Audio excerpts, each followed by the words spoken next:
So here we have the Kia Sportage on a 16 plate. I'm going to start off by showing you around the outside of the car, and then we'll hop in and run through some controls on the inside. But from the outside you can see it's a 5-door car with alloy wheels. Let's start off inside the boot and then work our way around the rest of the car from there. So as we approach the boot, you can see we have plenty of space in there, along with that 60/40 split folding rear seat, and then underneath this tray section, a space saver spare wheel. Okay, so we're just going to work our way back round to the front of the car, and then we'll hop in and run through some controls on the inside.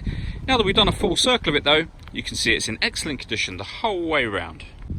Just briefly before we climb in, I think it's while we're seeing the interior from this exterior point of view, there's plenty to run through on the dashboard, so let's hop in and we'll do that now. Okay, now that we're inside the car, we're going to start with the dials. On the left hand side we have the rev counter, and on the right hand side the speedometer and fuel gauge. In the middle you can see the total miles for this car, which are 19,510.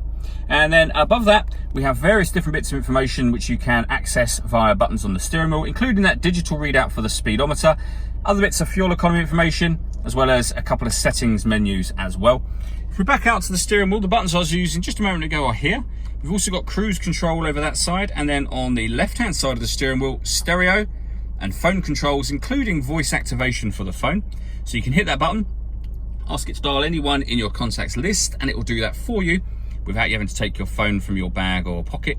That is of course once you paired your phone up, and that is done on the stereo in the center. Just here, hit the phone button and then follow the instructions on screen by using the numbers at the bottom here. When it comes to music, we have FM radio, AM and DAB as well. If you listen to your own music, you can do. Nothing is inserted or connected at the moment, but we have got a CD player, auxiliary input and USB input all available, so plenty of ways to listen to your music. Below that, the air conditioning, so you can adjust the fan speed, the temperature, the direction of the air. The air conditioning is on when that light shows, so off or back on again. You can recirculate the air that's in the car. That's a great way of heating it up or cooling it down quickly, depending on the temperature you set on this dial here, of course. And underneath that, we have two 12-volt charging sockets, as well as the auxiliary and USB inputs.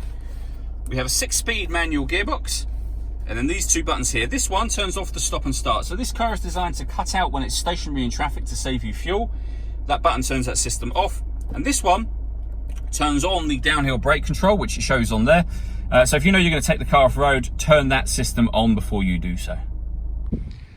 All that leaves me to say is thank you for taking the time to watch this video. If you'd like to come and see the car in person and have a test drive, please feel free to call any of our MJA sites. We'd love to hear from you soon.